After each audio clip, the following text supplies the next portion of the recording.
Alright, so I made a post about my deer hunting, and some people got pretty heated, and it became very clear to me there are some people out there that don't understand the rules of deer hunting. So let's go over them real quick. Also for today's video is Got Your 6 app.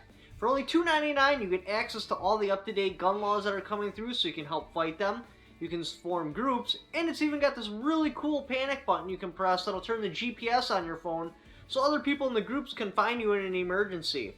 Pre-register now at gotyoursixapp.com. To the whiteboard of knowledge. Number one rule. Now there may be other rules, but these are the 6 pressing ones that I feel everybody needs to know. Be safe and have fun. It's actually why I'm not hunting right now. The piece of property I used to hunt, because I actually used to live across the street from it, has been public hunting for like the past 50 years. Like, it's been public hunting longer than I've been years old. And because it's always been public hunting, when I was a kid, I used to just spend hours out there. Constantly hunting it. I knew it in and out. I knew where all the low points were, the valleys. I always seen a deer every single year, or I got a deer. It all depended, on my luck and how well it's put together. And it was perfect because it's got the interstate on the west side. So I would start on the west side. I know that their food and water is northeast, so I know that there's a 90% chance that they're going to run northeast. And whenever a semi goes by, I'd make a step. And I could usually get on top of the deer to where I was basically just putting the muzzle on their head and shooting them. Or if they knew I was in the area, like if there was a wind, like there was this weekend, they'd smell me, but because they don't have their sense of hearing, they couldn't triangulate my position. So as long as I don't let them hear where I am, they'll spook and they'll start doing circles, and I'll be able to shoot them. So the whole property's in a grid pattern. I do one little section of grid, and then sit on the fire lane. See if anything comes out. Go to the next grid, zigzag it through, sit on the fire lane, and see if anything comes out. And because I don't have access to that property anymore, I actually went on it. It's private land now. It was poorly marked. They should have had a big fluorescent sign, no trespassing, no hunting. But it's got a snowmobile trail that goes through it. They just had the gate shut with a sign that says closed on it. I assumed it meant the snowmobile trail. I ran into the hunters. Now I know that's why I'm not hunting right now, because I can't buy slugs anywhere. So I can't go on to some other public land I'm not familiar with and shoot slugs. Yeah, I could use the MLP, which is in 223, which has a high likelihood of stopping inside the animal. But I haven't had the rifle long enough, and I'm not that familiar with it. I only got like maybe 100, 200 rounds through it, so I need a lot more trigger time before I take that hunting. Or I could use the shredder, which is in 243, which has a high likelihood of stopping inside the animal, especially if I use like a 55 grain. But again, I just don't have enough trigger time on it. So right now, this is my primary hunting rifle, which is in 308, which has a high likelihood of passing through the animal.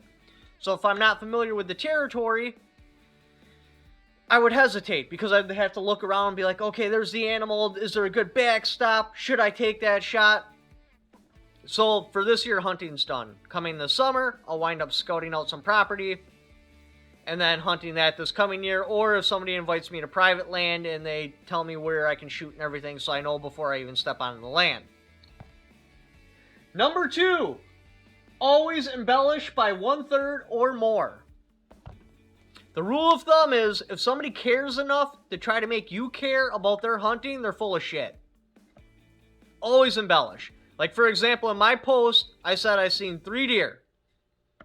Well, I only actually seen 2 deer. Because you gotta embellish. And if for some reason you have a picture of the deer, so you can't embellish about the size, because if it's a spike, obviously it's a 4-pointer. If it's a 4-pointer or a 6-pointer, well, that's a solid 8 or a 10. If it's 200 pounds, well, now it's almost 300 pounds. Same thing with fishing. I caught a fish that was at least this big because, again, if somebody's trying to make you care, then they have some sort of insecurity and they're lying anyway. If there's a picture of the animal and you can't embellish about the size of the animal, you embellish how you took the game. So if I shot that deer at 50 yards, well, I shot it at 150 yards. And only count the shots that are actually in the animal. So say I accidentally screwed up, or I pulled a shot and I put one in the dirt, but there's only one hole in the animal, while I got it in one shot at 150 yards. That's key. Now, you'll realize this as you get older and older and older, or if you hang out with a lot of older gentlemen. You go into an older gentleman's house, and you're like, oh, that's a nice mount on the wall. He isn't going to talk about the circumference of the rack and how long the tines are, and it was some world record buck, or, you know, it's got a 42-inch spread. No. Immediately, he'll change the subject, and he'll be like, oh, yeah, my nephew actually shot that. His parents were going through a divorce at the time. I wound up taking him out for deer hunting to try to give him a distraction. He actually still thanks me to this day about giving him the proper distraction when he needed it the most. Even to this day, we still go out hunting together. That deer symbolizes family coming together or taking someone out hunting. The actual rack size and the actual game size, if somebody's telling you about it, they're lying. Number 3, do not apologize. What do I mean by that? I see a lot of people apologize for deer hunting. Now, they'll do it in clever little ways, but they'll say something along like, oh, I'm harvesting out food for my family. That's the biggest one. And it would take an anti-hunter 2 seconds to be like, okay, you spent $24 on a deer tag in Wisconsin. You spent at least $100 to get it processed. You've taken off at least 1 day of work. You spent fuel. You've spent time. You've spent what? $500 for a couple of pounds of hamburger? You're telling me there's no more efficient way that you could put food on your family's table than spending $500 on this little amount of food? It's not realistic. I'm open about it. I hunt because it fulfills my primal bloodlust. I enjoy it. It's a great time to be out there. I like to take people out there with me to get them out in nature. It's good exercise. Most importantly, it gives me realistic training with a firearm. For example, even if I had a shooting range with moving targets, I know that those targets are going to be there. I know for a fact I will see those targets. So it's a different type of shooting. Now, when I'm deer hunting, there's a chance I may not see any deer. And when I do see them, it's a complete surprise.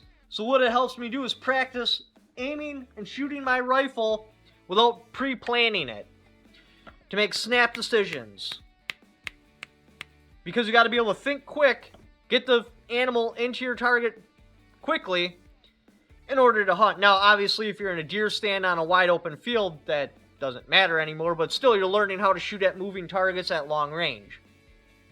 Again, it gives you realistic practice with your weapon, which also kind of breaks into, don't go deer hunting with a weapon you can actually count how many rounds you've shot through it. If you know how many rounds you've shot through your deer rifle, you haven't shot it enough, and you need to switch to a different rifle. That's why I recommend shooting with, an AR-15, if it's legal in your state. Say, for example, we weren't allowed to hunt with, semi-autos or something in Wisconsin. The primary focus of this channel would be around the particular firearm we could hunt with. So, say we could only hunt with, lever guns. Most of my videos would be towards lever guns, because I can hunt with that. I would not hunt with something I don't shoot very regularly, because I want to know the firearm. Number 4, weapon choice equals responsible hunting. So now in my post, I didn't actually say it, but I implied I had seen 3 deer and shot all 3 of them. So that would be 1 shot per deer. I don't know how that is in responsible hunting. What should I shoot? 2 shots for 3 deer? The point is, they were freaking out about this post. Now, what had actually happened... Alright, so I did my grid sweep. I went into the fire lane, and I sat there for a second to see if anything would pop out. I usually sit for a decent amount of time while I cool off. This way I'm nice and fresh if I see something. A doe came out in front of me.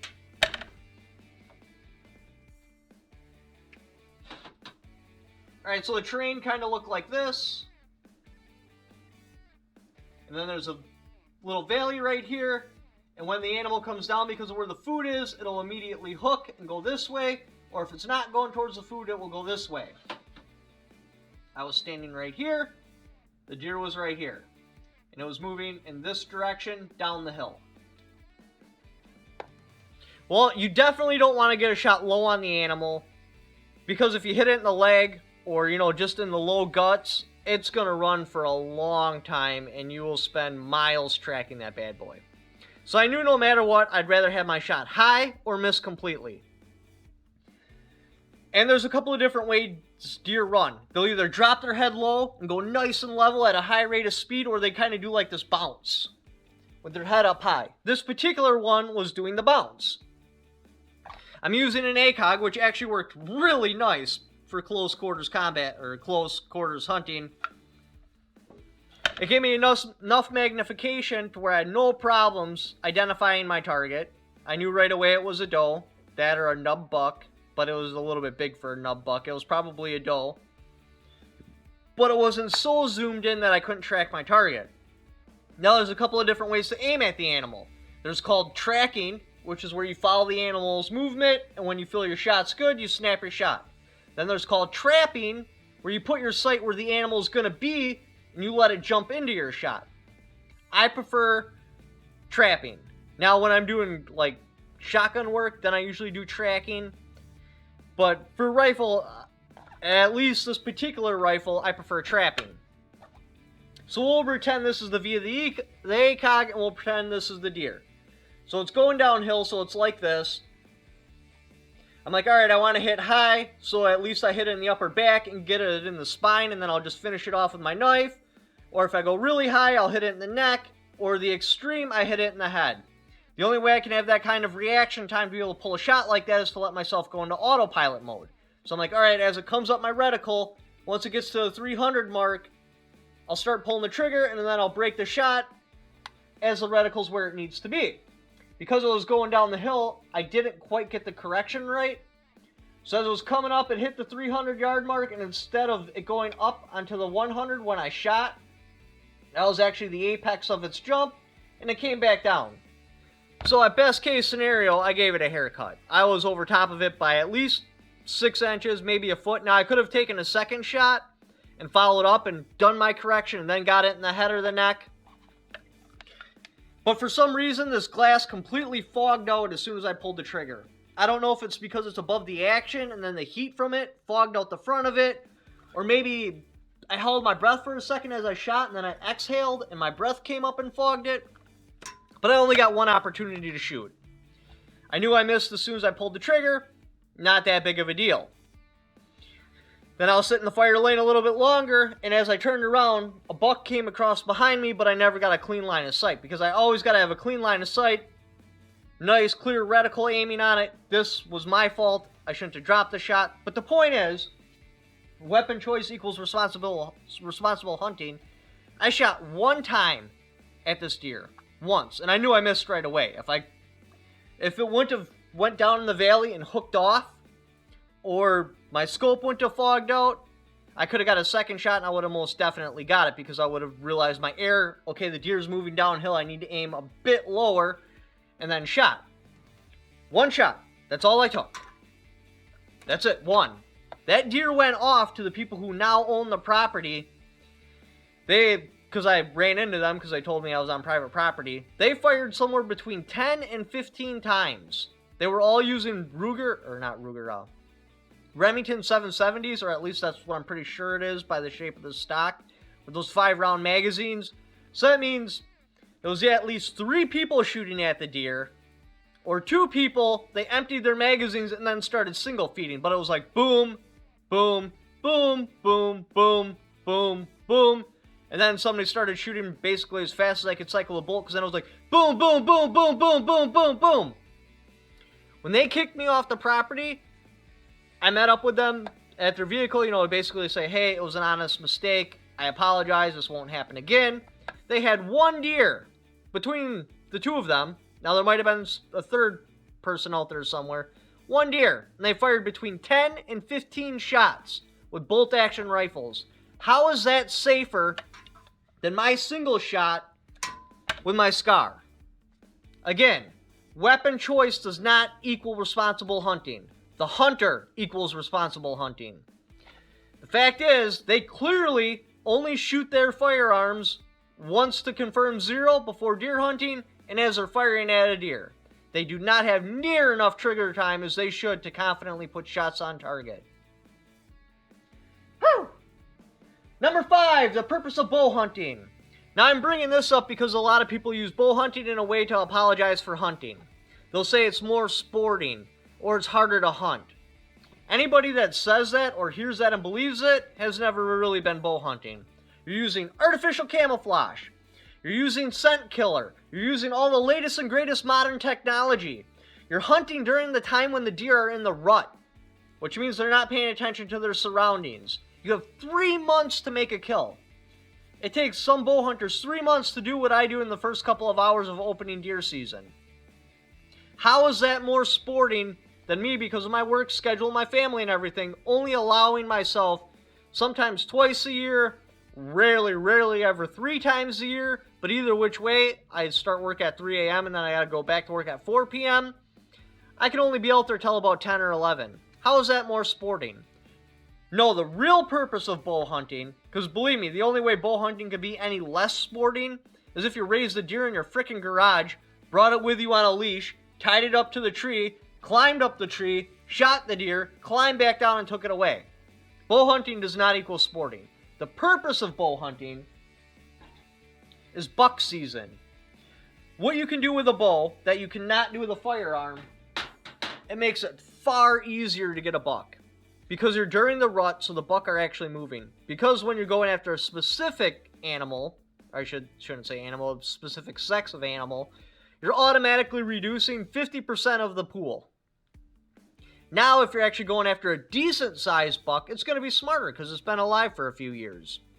Well, during bow hunting, there isn't a whole bunch of hunting pressure because they're not hearing bang, bang, bang, keeping them wide alert, able to avoid hunters with smell and sound. No, it's nice and quiet. Even if somebody in the next property shoots at a buck, it's going to be silent. It allows you the ability to trophy hunt. That's what bow hunting's for buck hunting. Now, there are some people that shoot does with bow. I don't quite understand the logic behind it unless they only bow hunt. Then it makes sense. But otherwise, bow hunting, even muzzleloader hunting, is strictly for bucks. That's what you're hunting. Because of when you can hunt, which is during when they breed and make baby deer, because it's warm and there's not a bunch of dry leaves on the ground. There are some, because it's about the end of October is the prime. That is the best time to be in the woods. There are some, but relatively speaking, the foliage is still nice and full, so you can blend in really good. And I'm not saying bow hunting sucks. It's freaking awesome. I've done it. You're like Predator. They have no idea you're there at all, whatsoever. They're completely surprised when a fistful of razor blades moving at 300 feet per second slam into them.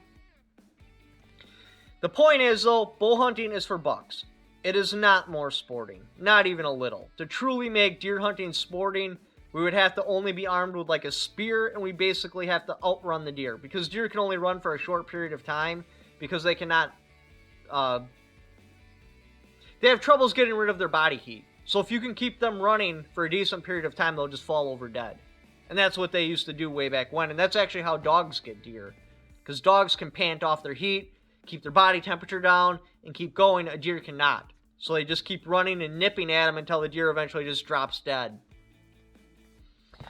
Alright, where are we? Number 6, cookie cutter hunting. What do I mean by that? Even in this post, I've seen several people being like, oh, that's not how you hunt. You don't go stalking into brambles and stuff like that. Hunting depends on the terrain you're at. Even the weapon selection depends on the terrain you're at. I would never, ever go stalking in the particular terrain I used to hunt with a high-powered scope bolt-action rifle. It's just not feasible. Now, say I was in a stand overlooking a field, maybe 100, 200 yards long, then yeah, a high-powered bolt-action rifle makes sense. Something maybe 308 or better. 30-06, great choice. For the style of hunting I do, I want projectiles that stop really fast inside the animal because I'm on public hunting. Yes, this one doesn't stop fast inside the animal, but I know the terrain really well. Like, really well. I know where the hills slope and everything, so I can make safe shots even if it goes through the animal.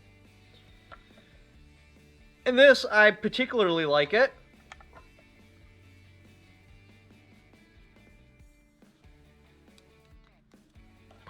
Normally I have it slung up in a single point while I'm walking, because then I can take some weight off my arms, but it's always right there, so I can make a quick shot. Now the advantage to this, because I public hunt, and you cannot drive your car back there. After I get my animal, I can collapse the stock down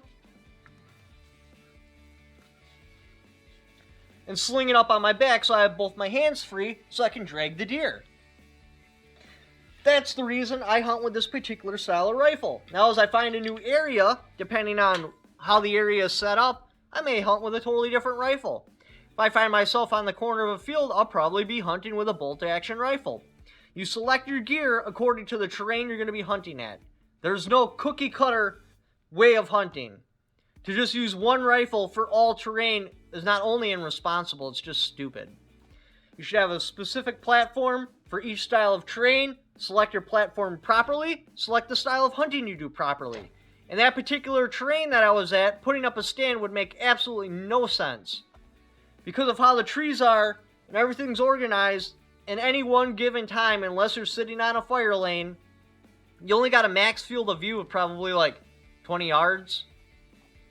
Yeah, you could see orange through it, but like actual seeing an animal that blends in, about 20 yards. So I can put up a stand and I can see maybe 20 yards around me, and that's it.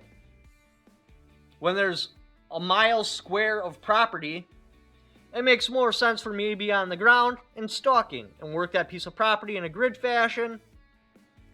For example, when I hunt a cornfield, they got the rows. I usually take a shotgun. I just peek my eyeball out, see if there's anything in the row. Take a step. Go to the next row. Peek my head out. See if there's anything in the row. Step into that row. And then I zigzag through the cornfield. I usually use a shotgun because of the way a cornfield kind of twists and bends. It might be different now because it's been a few years since I've hunted a cornfield, and I guess they plant them now with a GPS. But once upon a time, they used to twist and bend. So if you were to see something, it's going to be within 30 yards. What's the best choice inside 30 yards? Shotgun slug. 12-gauge slug is perfect. Anyway, I hope these rules helped you out and helped clarify a little bit more about deer hunting and the psychological aspects behind deer hunting. Anyway, if you'd like to help support the channel, got my Patreon right there. I'll have affiliate links in the description down below. I'll even have a link for this particular ACOG. I don't believe they make the sling anymore, so I won't have a link for that. And this knife. Even if you don't buy what the links are for, just clicking on them and buying the shit you were going to buy off Amazon anyway, I get a little kickback for it because you went there off my channel. Thank you for watching. Don't forget to subscribe.